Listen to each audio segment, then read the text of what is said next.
That was the greatest shift for me, to be loved in that manner. And the men at this stage didn't quite know what was going to happen next. When I'm in my head, I'm dead, but when I'm in my heart, I'm smart.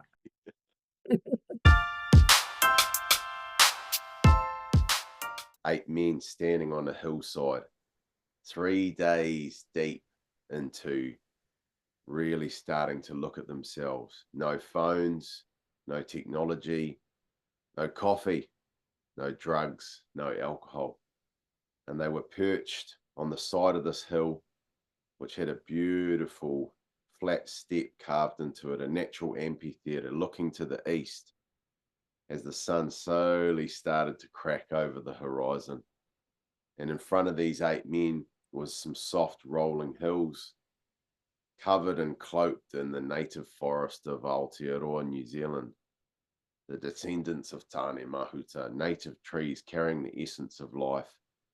And in the background, the slow swish of a river flowing through the valley below us.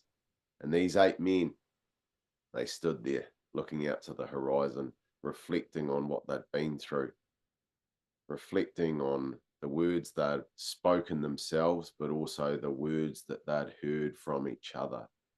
And the men at this stage didn't quite know what was going to happen next. They'd already been through a dynamic experience. Just to be away from a cell phone for more than 24 hours is fucking unimaginable to most of us in this time, in this space that we live in, this world that we live in. For most people, it's just not possible to comprehend. But those men had been through that. And not only that, they had sat in silence and listened intently to the other stories of them, of their brothers, the stories of pain, struggle, triumph, and victory, stories of how men had overcome and pivoted pivoted away from things such as violence, pornography, alcoholism, and self-hatred. And here they were on that hillside.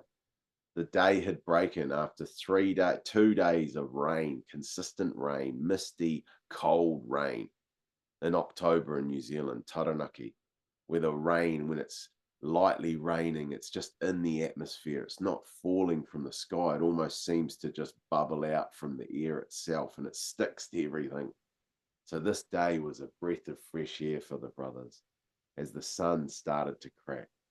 And as I said before, they weren't quite sure what was next. And under the guidance of our brother here, Rex, we lifted one of the men.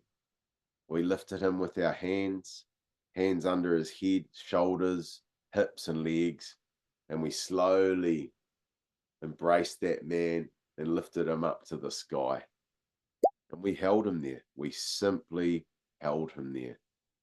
You could hear the river running, you could hear the birds chirping, and you could feel the sun on your skin. And at first, it felt empowering for the men that were lifting. And then they started to think, is this going to keep going? Like, how long are we going to hold this guy up here for? Like, this can't go on all day. Not many words were spoken, but under the guidance of the process, the men were encouraged to slightly lower and then raise up again to help that man oscillate with elevation, to give him the physical spirit experience of being held and elevated, being held and elevated, to being put on a pedestal, to being the most important person in that time and in that moment, for others to humble themselves below him. And that man was then continually held, arms started to shake, gasps of air were let out and breathed in. Words of encouragement were spoken to keep the group concentrated. Hold him up there, brothers. Hold him up there. Words were spoken to guide those men to hold their brother up. And hold him up we did. And we gently lowered him again and he was encouraged to actually be held, to relax. And then we lifted him up again into that fresh morning breeze, to allow nature to do its thing, to allow the soft, cool air of that spring morning to just flow over his body, for him not to have to carry himself up in any way, shape, or form. And then, with clear command, the group as one gently, gently lowered the man down to the ground to a standing position and held him. Because if you've ever been held in the sky, whānau, for a long period of time, it's very disorientating. One day you may experience it. And as this man was gracefully placed back to the earth, we held him still. We held him still. And not only did we hold him with our hands, we held him with words. We spoke into that man's heart after witnessing him for the past 2 days, seeing his strengths, seeing his challenges, seeing his character, hearing about his values, his dreams, and aspirations. We spoke those words that resonated with those values, that character, those dreams, the essence of that man. We affirmed and spoke those words into that man's heart, into his body, as we held him. And it was deeply profound for myself. I was there watching tears gently roll from this man's eyes as he looked out into the sunrise. And it was so profound because it was almost like he understood. He was letting all this crap go. But more importantly, he was letting all this goodness in. He was there being open to receive, which men find very difficult in this modern day as we are trying to provide, hold up society, right? Make it all happen, keep our shit together. And this man looked out to the sun and he had tears rolling down his cheeks as the words kept rolling, and the group was encouraged to go further. Don't you fucking stop those words of affirmation just because you're a bit tired. Dig deeper within yourself to continue the stream, like that river down in the valley. That river keeps flowing. What is that teaching us, right? We've got to keep flowing, keep flowing. So we've got to learn to create this mindset, this internal dialogue where we can produce the words in a manner which is uplifting our brothers. That's what's needed in our society today is actual conscious uplifting. And to uplift a brother, you can do just how I've described. You can physically uplift him. And then you can take him even higher by emotionally uplifting him, by psychologically uplifting him, and by spiritually uplifting him through energy, through intention, through words, through feeling, through focus. And to testify to the power of this experience that I've just described is my brother here, Rex Lovegrove, whose hands were one of those pillars that held not only me up, but all the brothers in that group up, and was himself held. So welcome, whānau. Welcome, men. Welcome, women. To Men Speak, It's Okay to Heal. We are here to stimulate thought and inspire action. And I'm going to now hand it over to my brother Rex to reflect on that moment, because without doubt, one of the most profound experiences of my life to be held myself.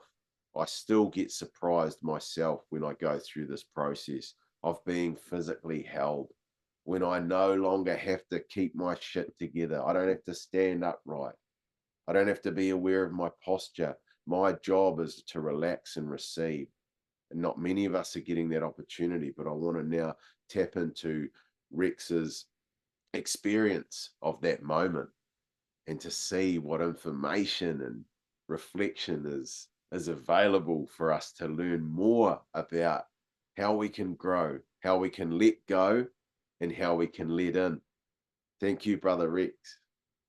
Oh, pure to stone, your words of wisdom just stimulate me from top to bottom, brother. I'm so grateful that you're in my world. Eh? You're a pleasant reminder of what's possible. And my experience in relation to the event that you were talking about, that you were heartfelt sharing in relation to that we loved, was extremely profound. But as you were talking about the process of lifting the men to the heavens, for me, I just felt like I was sun kissed, sun kissed. And to let go that I don't have to carry the weight that I carry in relation to life's expectations, and to be able to let go of that was required to let go of in that moment, and knowing my brothers had my back, eh, had me in a manner in which was an expression of love. And this mahi that you've created, this waka of inspiration, for me personally, it's growing and it's constantly growing. And it's this never-ending sweetness of fruit that's available to us all. If we just lean into a life we love and let go of the things that potentially send us to an early grave. And your mahi, mate, is sunshine on the face. It really is, Stone. So thank you, brother, for allowing me to share my heart in relation to what was obvious. But it was a beautiful experience. And Fano, if you're contemplating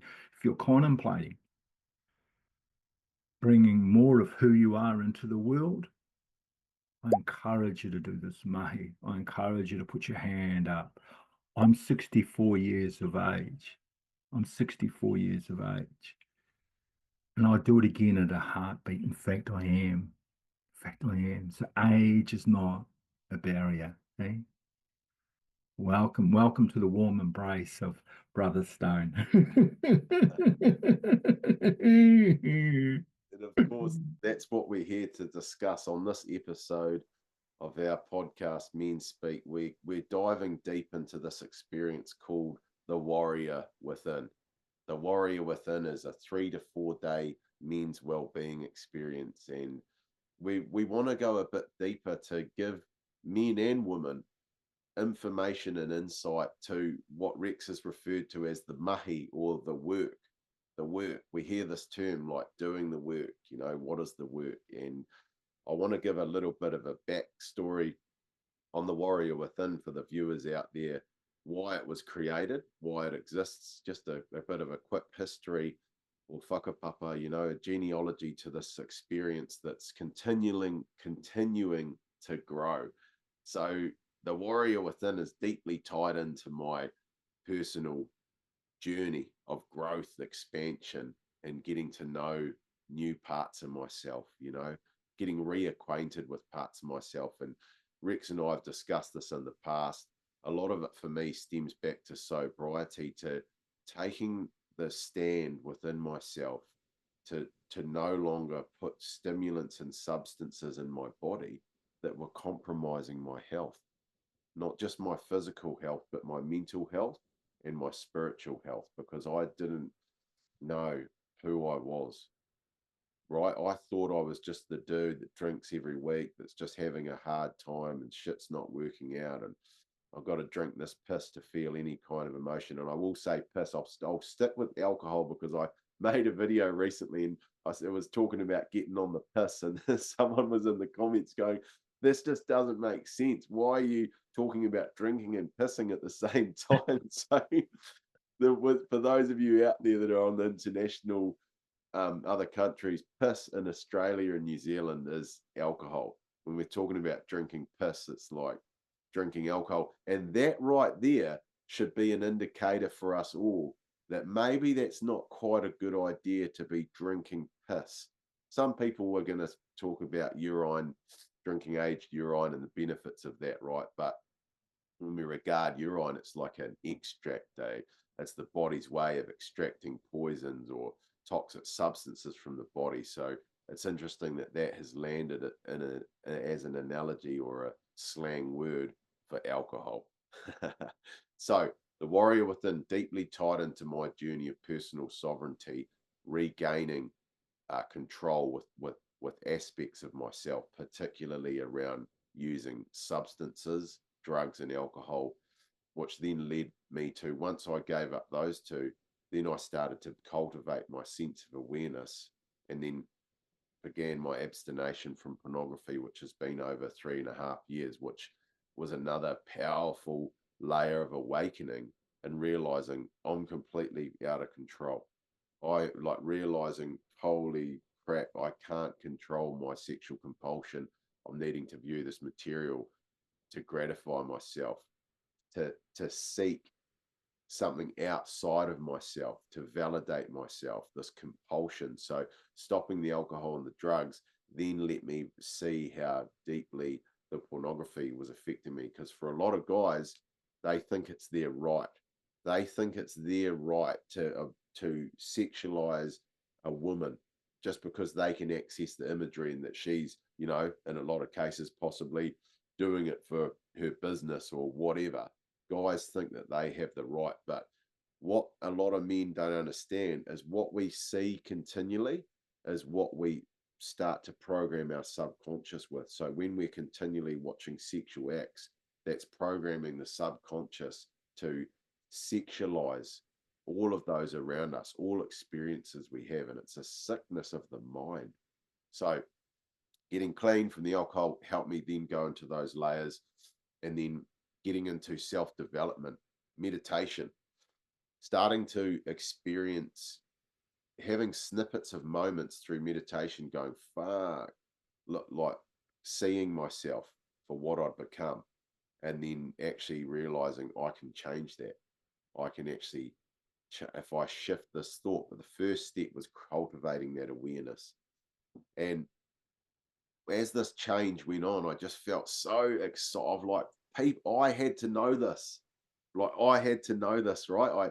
I just felt so excited that I wish I could have gone back in time 20 years and given myself a hug, or walked into a room and said the words to my former self to take me on a different trajectory. Because you've touched on this too, Rex. Like, you don't have to go, the hero's journey doesn't have to be born within like extreme discomfort. Like, what I mean by that is a person can go on a hero's journey by simply meditating for half an hour every day, because that'll be fucking uncomfortable compared to just listening to your compulsion. What I'm referring to is, like, a man doesn't have to go through all this alcoholism, porn addiction, drug taking, crazy destabilization of mental health, mental breakdowns, anxieties, panic attacks, in order to have an awakening. If we can get this information out there in a way that people think, oh my gosh, there is actually another way to do this. Like, because a lot of people out there are convincing us that we have to be fucked up before we can be normal, or before we can be healed. So, excuse me. So part of my inspiration from my own personal transformation is, like, I've got to get this out there because I needed this. My old self needed this so desperately, not because I'm perfect, but because I'm starting to gain control of what I'm thinking, feeling, doing.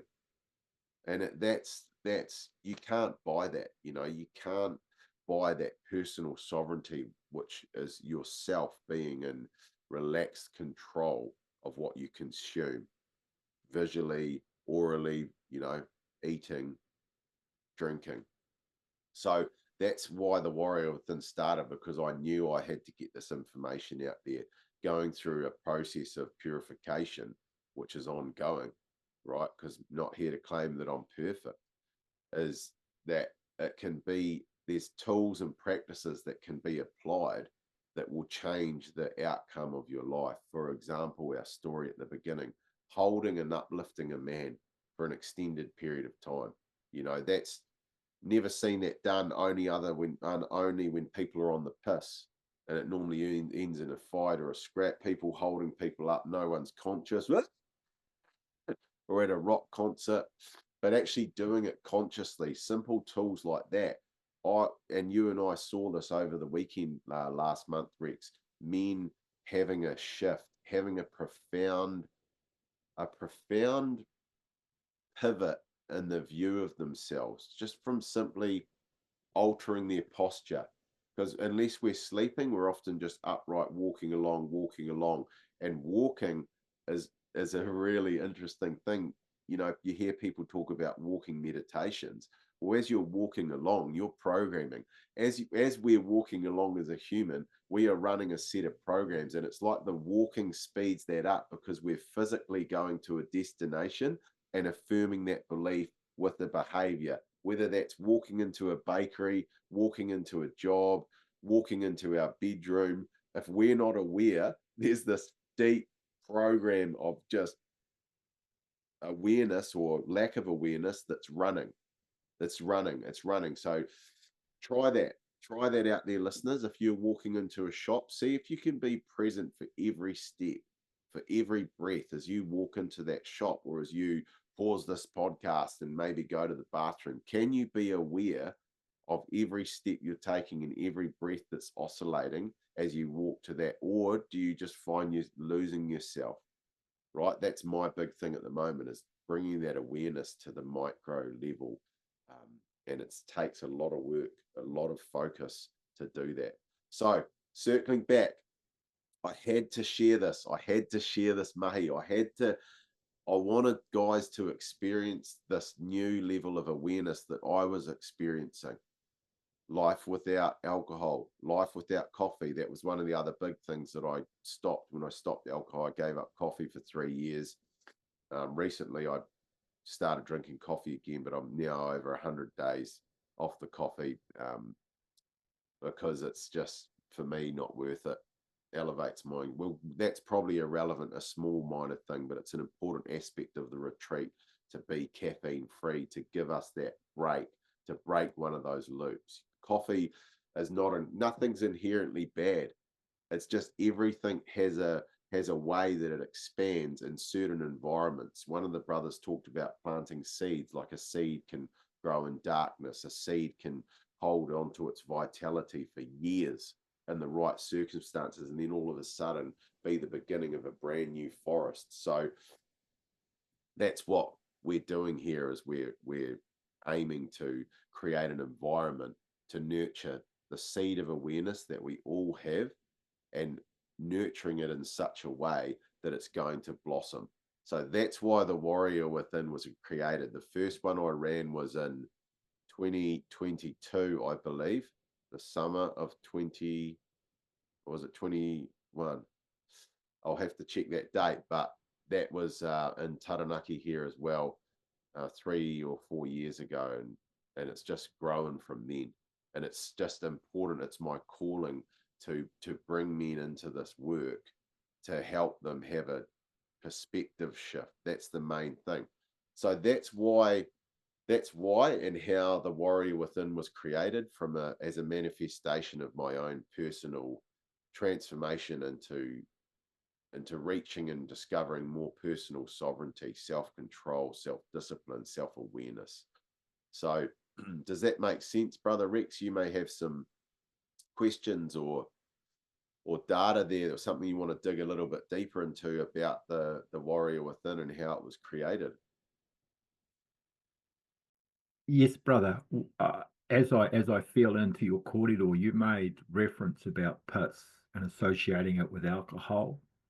In the Māori culture, we call alcohol waipiro, and waipiro means dirty water. So you beautiful in relation to the way you explain that, and how toxic alcohol can be to our consciousness. And with uh, these events, these soulful events that you run, what happens is that it's an opportunity to actually step outside of the normality, which I call a prison. in relation to the substances, in relation to the attractions and the entrapments.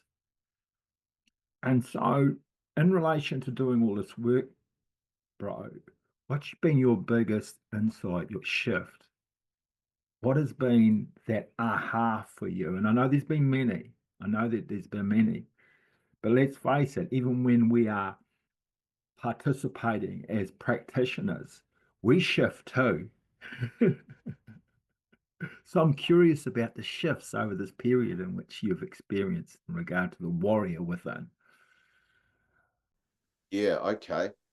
There's yeah, like you say, there's many, and what comes to mind is figuring out what works, and there's many tools to do the quote unquote work. Like there's many ways to dig a hole. You could dig a hole with your hands, right? And that's rudimentary, and it's a skill. Like I'm not sure, you'll quickly find your hands will start getting very sore depending on what you're digging in. Then you can use a spade, right, which is going to cut in, and you can dig a bit more, right? And then as you get to a certain depth, you're going to need to have a longer spade, right? And then you might need to then get a post hole borer because you want to dig holes quickly.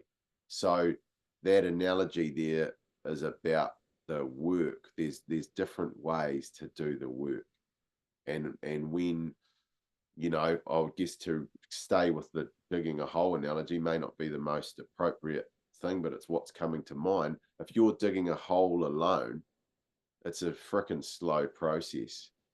Like, and if you get another man there, man, that just speeds up.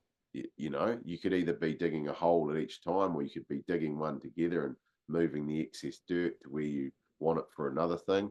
And then you could come and get in a guy that's got a digger, right? And then so you're coordinating this work that's getting this objective done. So our objective in the warrior within is to go within, is to go within.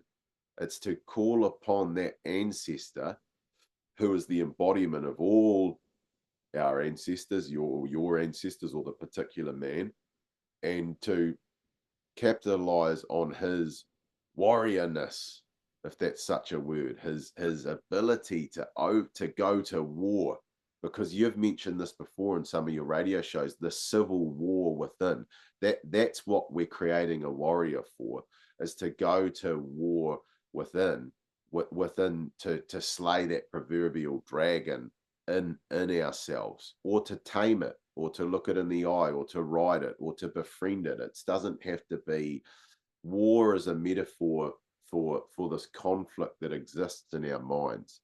So when you ask me what's the question, I think was the key takeaway, was it? Could you just reframe that? Was it Well, what has been the shifts? What have been the the learnings? shift? The shift. So the key shift is like, was going to war with myself, like, and doing that. I did that for a long time as a working on myself because I wanted to change, and then I went into leading other men to do that. A key shift that I've discovered through this work is I can't fucking change anyone. Like anything that I see in someone that I want to change is an immediate indicator to me of what I need to change. And that's probably the most profound shift I've had, and also the most painful lesson, because I still have a tendency and a compulsion to blame other people. I still have a tendency and a compulsion within myself that it's her fault, that it's his fault, that he needs to, oh, look at him, he needs to fucking go and do da da da da da. But I do know from the work, having these shifts, that's God telling me, look what's going on for you. Here's an example. If you can look at this properly, there's an exact example, or a metaphorical, because um, it's not always like obvious. It's not always obvious. If you're seeing something in someone else that's agitating you, sometimes you've got a little bit, dig a bit deeper. Well, why is that agitating me? It might not be the specific words that they're saying. So that has definitely been one of the big shifts from doing this work, especially in a group setting, because before I started doing men's retreats, I was like a rogue healer. I was a vigilante healer. What I mean by that is I would see someone at a fucking party, or I would hear about someone going through a problem, and I was there. Like I was fucking literally turning up on people's fucking doorsteps to heal them, to help them, right? And that's probably, like, don't get me wrong, there is a time and place for that. There is a time and place for that, but that can be one of the most negatively disruptive things you can do to someone. Basically walking there and saying, "You're fucked. I've got the answers." That's so disempowering. Like that's a really disempowering way to support someone. So one of the shifts that I've made through running these events is there was specific people that I wanted there, right? I built up this fantasy that I wanted these specific people, like that that I wanted to choose to fucking be there, rather than actually being open and willing to receive the people who wanted to be there themselves, because they understood they were magnetically called to the process. So one of the very big shifts of continuing to do this work is for me to open my heart to the people that are ready for this, right? And accepting that who arrives um, are gifts. They're gifts because they're going to reveal to me what I need to learn about myself. That they're going to reveal to me layers and levels within myself of things I still need to address. That's the beauty of sitting in a circle and hearing vulnerability, hearing strength, hearing goals, dreams, aspirations, hearing trauma, and healing how people may have not dealt with it or dealt with it. It's not a judgment thing to say this person's more fucked up than that person, but it's an opportunity for all of us to wānanga, to sit in this state of reflection and learning, experiential learning. And what is the shift that I need to make here, that this information is giving me something. So probably, yeah, I'd say that's the biggest shift for me in doing and leading this work in a group setting, is relinquishing the control of who is going to be there, and relinquishing the control and understanding that I cannot actually change anyone or heal anyone, but I can create very fucking compelling circumstances where change could occur, like very compelling circumstances where people are voluntarily turning up and open to be in those circumstances and go, let's have a play, let's see what we can do. And another one's coming to mind as well is challenge by choice. Challenge by choice, the very first men's event I coordinated, the summer solstice men's event, as I lied to the guys. I told them that we were going to, there was a 10K hikoi, a 10-kilometer walk, and it was actually 20 kilometers, because I went into that event with the deficit mindset of thinking that if people thought it was 20 Ks, they wouldn't turn up, right? So I misled the group on what was going to happen, right? And of course it created some turmoil, but I also, because I was doing stuff like that, I was going out and walking into the night for 20 fucking K and going, fuck, there's some answers in here. There's some answers in here. But I was at that time was under the impression that that wasn't going to be palatable for people, right? So the key shift another key shift that's happened for me is challenge by choice. Challenge by choice. And what that means is like, it comes back to that thing of personal sovereignty. Everyone that's attending has chosen to be there. I have not gone to their house and wrestled to them to the ground. You need to change. You need to stop drinking piss, and bulldoze them into this freaking rehab fucking center. They're actually there willingly attending because they're curious, and they want to potentially arrive into a circumstance where compelling change could happen, right? Like it's a possibility. It's not a guarantee, but it's as I know from doing this many times now, it's a very high possibility that that there will be a shift, that something will happen that will be deeply profound. And obviously there's parameters around that, like no alcohol, no drugs, no plant medicine, reducing the amount of stimulants and substances, no coffee, no caffeine, no energy drinks, no technology. No, that's the one of the biggest ones now. So yeah, those are some of the shifts that have definitely happened for me, brother. Beautiful, Mm. beautiful. And in following that up, I would love to hear what shifts, to use your words there, what we spent that weekend together. You were co-facilitating and delivering some of your magic as well. But as a participant, as a sovereign being turning up to this time and place, the shifts that you experienced in your experience of life, like please tell us, brother. Oh, kia ora, Stone. I got a smile on my face because there was so much happening over that period. Communion, having men, supporting men.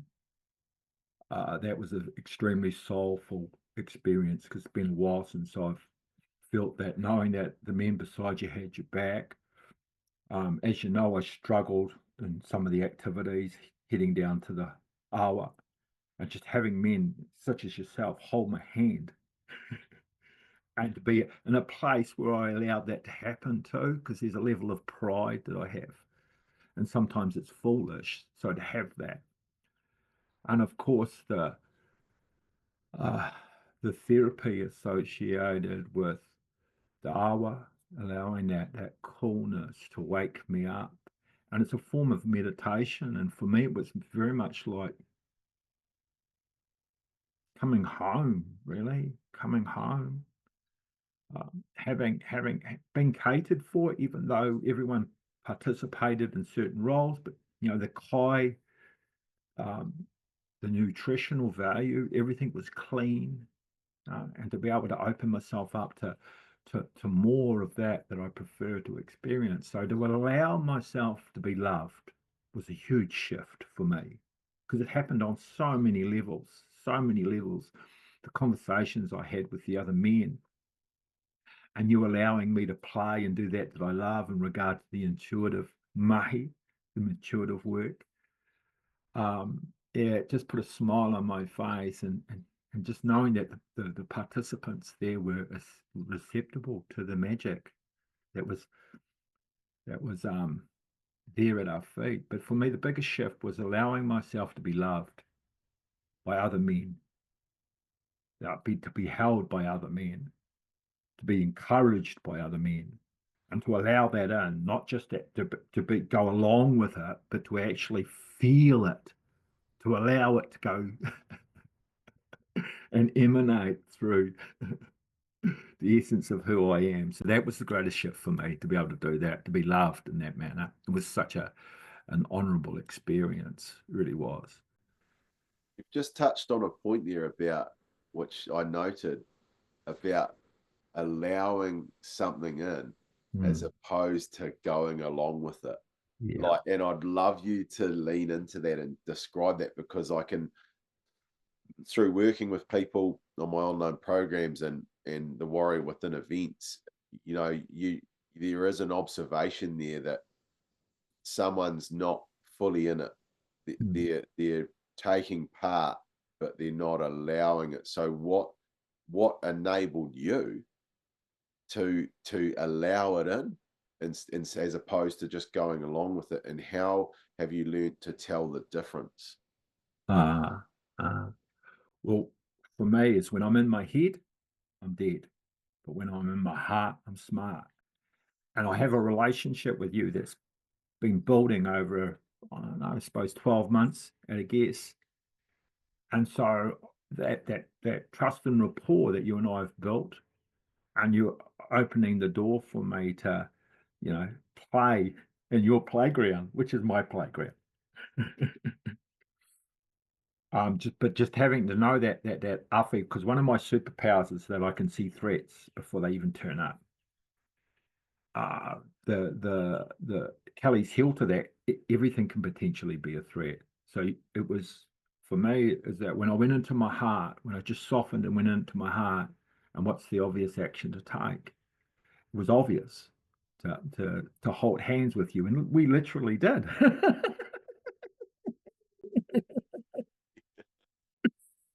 And so because of that, for me, because of that build in regard to our relationship, because we had worked in certain other areas in regard to presentations, shorter presentations, podcast interviews. You came on to Colors of the Heart and so forth. We built that, and so I was less resilient. But your structure, for me, what it meant was that the men were stimulated to open themselves up just by the rawness and the openness around the circle work, allowed men to be heard and held in that space, which only created more of that we prefer to experience in relation to feeling safe. And that's been my biggest, up until now, my biggest challenge is to feel safe. And so I felt really safe. You covered so many bases. I mean, you're very expressive, Stone.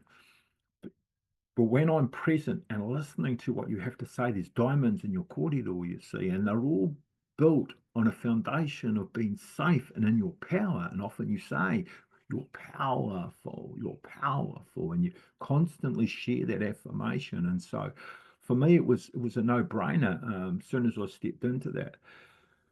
But to be there presently was just about making a choice, having that intention, dropping into my heart, and what's the obvious action. And that's my process in relation to building that pillar that's associated with living a life that you love.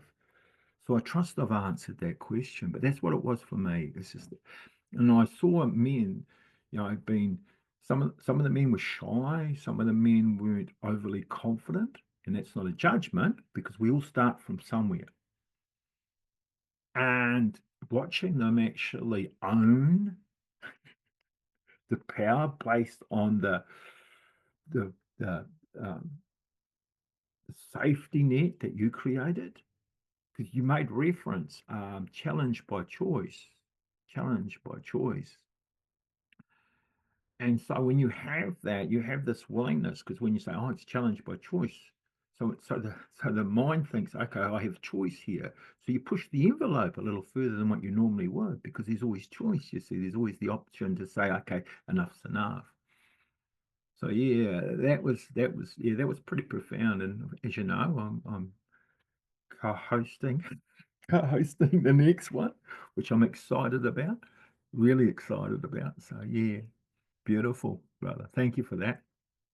Yeah, that's awesome. Appreciate your insight into that, and it's a testament to the work. That we use this word, the work, but self development that you've done to be in a place to receive and lead by example, just by describing that, to Mm. let love in, because it's an ongoing process for a lot of Mm. us men to be able to let love in and to Yeah. accept the circumstances that we've created, but also to accept the responsibility for the next part about Mm. how we maneuver through it. So, Yeah.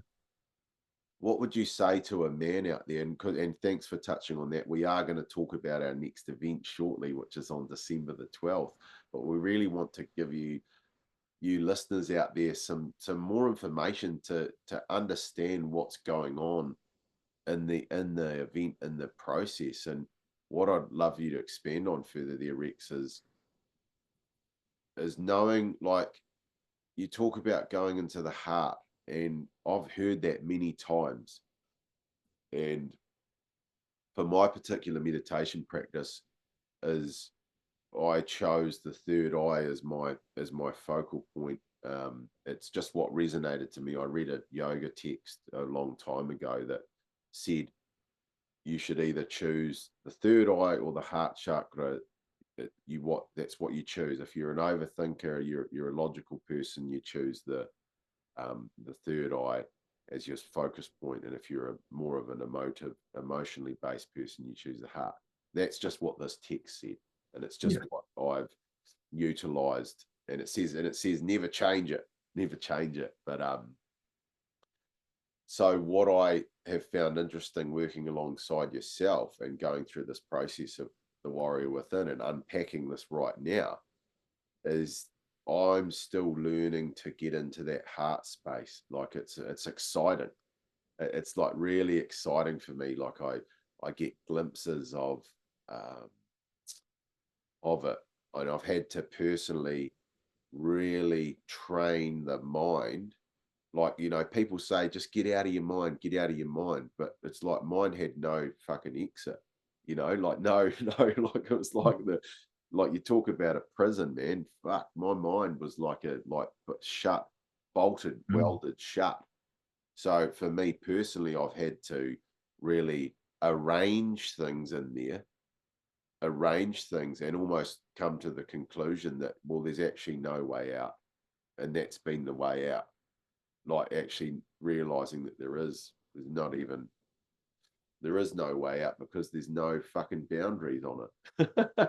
And that's a continual process I'm still going through. But what I am working on at the moment, and through collaborating with yourself, is you really touch into that heart work and the heart centered, and thinking from the heart, or more so tapping into that deep intuitive base Mm. that oscillates within the heart. And this relates to Chris Duncan's work, where he's talking about the four minds, I believe. Correct me if I'm wrong. Is the brain, the heart, the gut, and is there one more, or is it three minds? Three, as far as I'm Three, aware. yeah, I think it's three. The mind, the heart, and the gut. So what I'm getting to here is, what's been your process to learn to find your heart, or accept, be with your heart, be present with that, be able to reference it, but also to be able to go into your heart, like you referenced earlier, like holding a man's hand to walk down the slippery rocks, to let go of the pride in the Mm. mind, let go of the perception of being judged, and actually just being open to being loved and supported. So I'd love to have a bit more insight about your experience of going into the heart space. Uh, Thank you again, brother. Well, to make it really simple, is that everyone has a heart. Everyone has a heart. And I look at everybody as if they have a heart, and in doing so, I connect to their heart. And the easiest way, from my perspective, in relation to connecting with your heart, and there's a lot of science around this, that the electrical field in the heart has more pulse than the mind. And there's a whole lot of data around the likes of Joe Dispenza and a few others, Greg Braden, that this heart, this heart is also communicating to the mind. And we think the mind's the boss, but ironically, it's the mind that gets us in the shit. It's a beautiful tool, but a wicked master.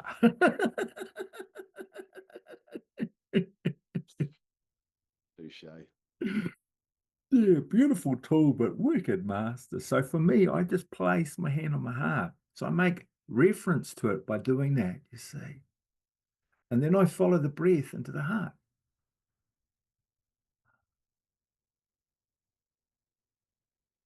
I just follow the breath into the heart. And as you know, I often put a question out to those that I'm working alongside, and I ask them what's their purpose in life, their meaning. And when they're thinking about it, they write down what they think their purpose is. But when they go into the heart, they often get a different answer. they often get a different answer. And from where I sit, the heart is the wizard's gate. It opens us up to what I call the superconscious. In your case, God. It opens us up to the divine. It's the bridge or the doorway to that. And when you encourage men to experience the feminine, we're always taking action, even if we're keeping still. There's always action. Meditation's action. It's action, but it's feminine action. It's calming the mind.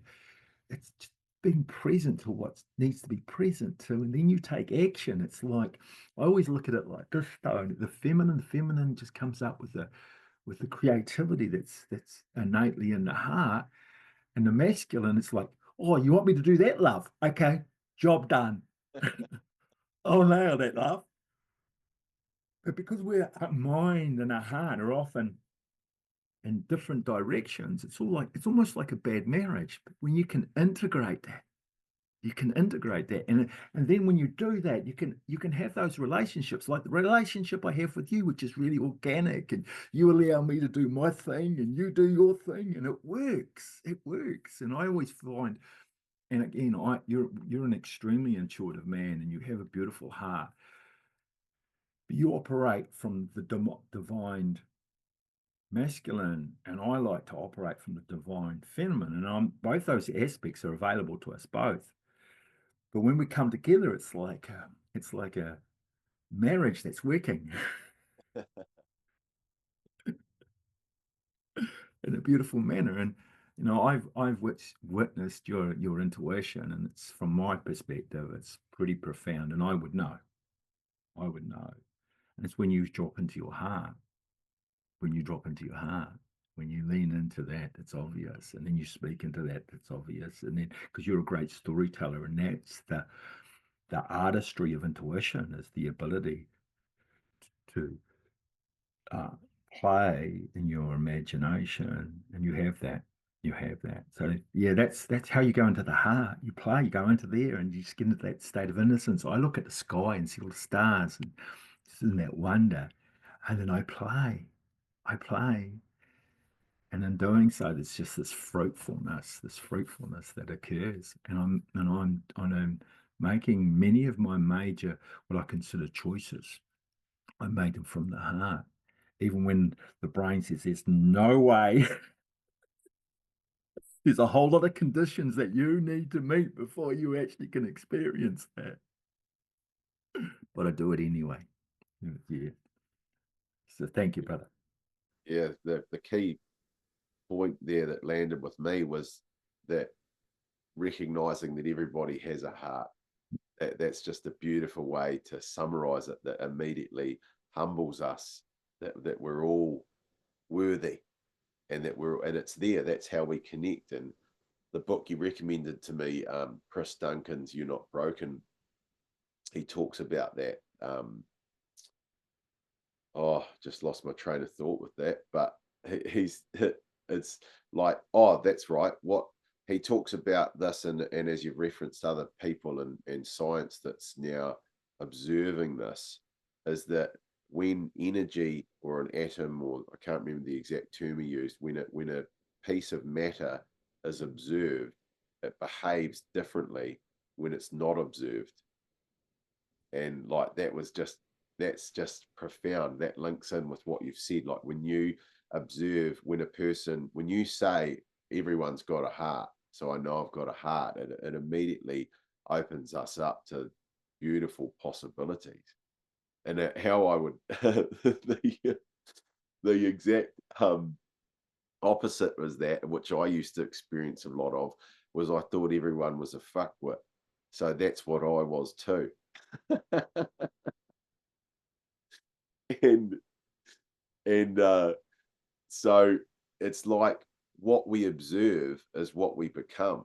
And another great quote that I like from Wes Watson, I'm not sure if he wrote this or not, but he says the way we view the world is a confession of character. The way we view the world is a confession of character, and it just really lands with that. Like if we're observing love and we're seeing the best, it's like that's actually how we are. So yeah, that one that landed really great. That everyone has a heart, and so do I. And I do, yeah, really have enjoyed the practices that you've shared in our events and our work together recently. The intuitive work has been really profound, and thank you for your acknowledgements around that. And I truly feel that the reason that um, as you've said, like I've experienced some profound moments where I've been able to deliver information in an authentic manner, and I truly feel that is from my commitment to growing my awareness, because this is linking back to what that I've talked about with Chris Duncan when they're observing matter, energy, atoms, that they behave differently when they're not observed. And what that means to me is, like, if we don't observe ourselves, we'll just be we won't understand what we're doing, And look, I'm a student of this. I'm a in the trenches with all you men and women out there. I'm an organic organism, a human being that's dealing with strife, challenge, change, triumph, tragedy, and victories. It's all happening for me. It's what I say to my clients. I say, every fucking thing that you're going through, I'm going through, right? I am your coach. My job is to really be invested in your best outcomes. That's my job. That does not eliminate me from the trials and tribulations of life. But in this interaction, in this, that's like when I'm facilitating a warrior within, I'm there to uphold the event so that the compelling circumstances can arrive that gives people the opportunity to have those growths, that gives men the opportunity to just get a glimpse. If they can just observe themselves in a frame, then they can zoom out from that frame. If they can just get in, and that is what we're trying to create here in the warrior within. So it's a beautiful thing. And linking back to the intuition and awareness, the reason I feel that I've been able to tap into what you've been teaching me is because I've let a lot of stuff go, like, like the need to drink, the need to celebrate, the need to validate my emotions with an external substance, the need to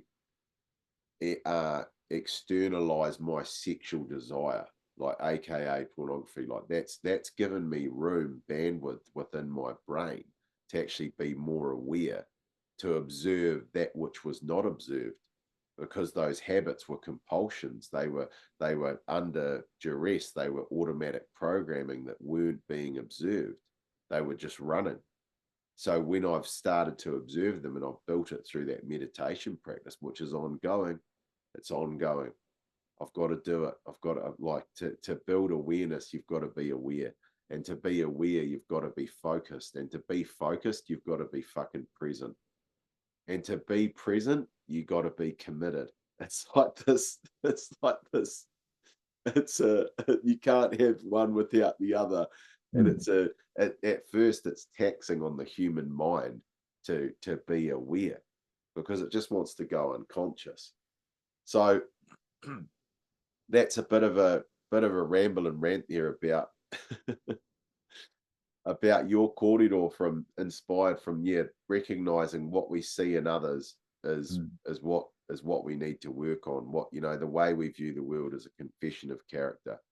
Everybody's a mirror. Everything you're going through, I'm going through with my own um, genealogical lens, my own experiential lens. But it's the same. If we get down to the core of it, it's the same. You've talked about those uh, common ailments or common fish hooks that exist for all of humanity. So the other, I would just like to pivot now into touching on the sharing circle, because that's another part, the circle work, as you've named it, brother. And what I want to do is just clarify for the viewers out there about what that entails, because often, and when I first started advertising men's work, I wanted it to be secretive. And the reason I did that is because that's what I was seeing in the environment, like on online. It was like mystical. You didn't know what, like, it was thinking, what the fuck are they doing? Like, what What are they actually doing? So I thought that this healing or this work had to be secretive, or and hence why I created some misinformation around my first event, because I was worried that if people knew what it was, they wouldn't come to it. But I now know that the more clarity people have, the more magnetic they're going to be to it, because they're like, fuck, that's what I've been looking for. That's exactly what I've been looking for. So I want to touch on the circle work, and just to let men know and women, because I've also um, done curated circle work with women as well, and it's a very simple process. Mm. It's a very like I like to keep things simple. I love to talk and reflect and express, but I at my core I love things to be so simple so that I can repeat them. Because when things get too complicated for me, I won't fucking repeat them. I'll come up with excuses. I'll get confused. I'll get decision paralysis. So the circle work is very simple. You sit in a circle, one person speaks at a time, and there's always a speaking object, because it gives a visual guide to who's speaking, because people forget. Right, I've been in circle where I'll tell them the simple rules. One person speaks at a time, and you're not responding to anyone. The key part about the circle work is no one is there to try and solve your problems, give you a suggestion, feel fucking sorry for you, tell you what to do, whatever. You're there to literally be heard. And with all circle work, that's never recorded. With circle work, there is no, it's not going to be beneficial for anyone to have the things that are sacred and shared in a perpetual loop in this fucking digital environment. Right, I'm all about recording things and having information available. That's what I've built my whole business on. But circle work does not include capturing people's vulnerability or strength and reproducing it. It's really about being so present. And what I find with the circle work myself is how long I can listen for. I really and it's something I'm working on bringing back into my home life, because let's not forget, Fano, like we can go to these experiences and have an amazing time, but if we don't bring back the practices, nothing will change. We'll go back into that subconscious loop, that just repetitive loop of silly behavior. So something I've really enjoyed from the circle work, and excuse me, sorry about that, is that is the ability to listen. And that's also surprised other guys, with the ability uh, to listen. And the way, excuse me, the way that I normally kick off that circle work is just by going deep into vulnerability myself. I keep it so fucking simple. This is where I've fucked up, guys. This is why I created this event. Basically, I was a fucking loser doing this, doing that, da da da da da. And excuse me, this is why we're here. But I'll also share whatever's pertinent to me at the time, because as I mentioned before, I'm an organic organism that's continually collecting information, growing scabs that need to be picked off and cleaned out. And the circle work is a great place to do that, to be exposed, to expose oneself in an environment where you're going to be listened to, nobody's going to judge you, and you can say whatever you want. And with some particular circle work, I will put a theme on it, but I generally like to sort of implant that theme through what I'm going to dialogue. Because what I've found with the circle work is men, tickle in my throat. Men, what I've found with the circle work is like men don't often get time in their lives to dialogue.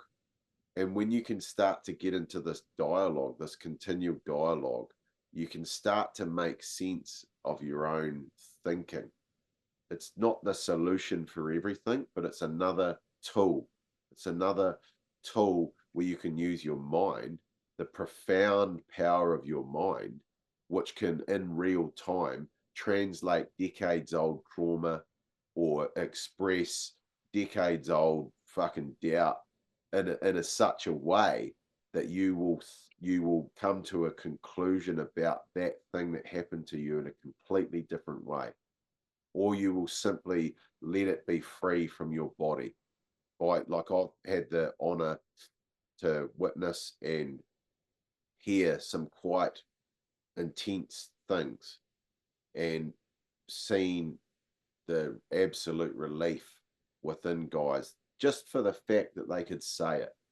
They were so fucking embarrassed about this particular thing that just the fact and the act of saying it allowed them to let it go. They no longer had to clench it within their fists and cage it within their heart and punish themselves with it in their mind. They could just simply express it, and no one's going to come back to them about it or say it was wrong or bad or good or great. It just simply was.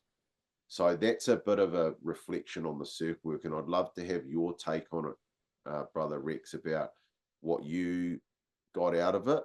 And I know you've done that kind of work in the past and varying frameworks. So I'd love to hear your thoughts on that, brother. Well, I total support everything you stated, Stone. Basically, it's just an opportunity to empty the tank so there's room for something else. And that's how I view it. It's just to get the radu, the discomfort out, and there's room for something else. Knowing that what you say is confidential, that and it's supported, and there's no judgment. And when you do that, it just stimulates my awareness and willingness to listen to somebody else. Just hold that space because that's what it is. It's holding space for one another. It's about men coming together, holding hands in a manner in which either physically or energetically, in relation to actually leaning into a life we love outside of the noise between the four walls of our brain. And I think it's a beautiful, beautiful process. Beautiful process. And as you said, it's just one of many, but it's a start. It's a stepping stone to expansion. And I love it. Absolutely beautiful. A stepping stone to expansion. And that's right, brothers, men and women out there listening to this. We have got an offer. There is some stepping stones that we are shining the light on right now, and that's December the 12th in Taranaki, New Zealand. Rex and I are again going to be physically and energetically holding hands to hold space for you brothers to possibly experience the most profound moment of your life, to possibly step into your greatness, to possibly be heard, to possibly make a change, to really step into possibility. So the Warrior Within Taranaki is going down December the 12th. We're up on the Pauakai, on the Maunga Pauakai, beautiful plunge pool there. And please do send me a direct message or go to my website to make contact about this powerful event. And if you've got any other questions about the experience, about what we've talked about today, please drop them in the comments below, and also let us know where you're tuning in from in the world. It's been an absolute pleasure, Rex, to share this corridor with you, brother, to play some tennis with our shared experience as it continues to evolve and grow and help us as men to stimulate thought and inspire action in this world. So, any parting words from you, brother? Oh, just love to you, brother, for providing such a platform of opportunity. And I'm just so grateful to be part of this. And Fano, please just lean into the possibility that this could be for you. Your heart will tell you. Your heart will tell you. The beautiful bro. Modi order. Modi Stay order. powerful because you are powerful.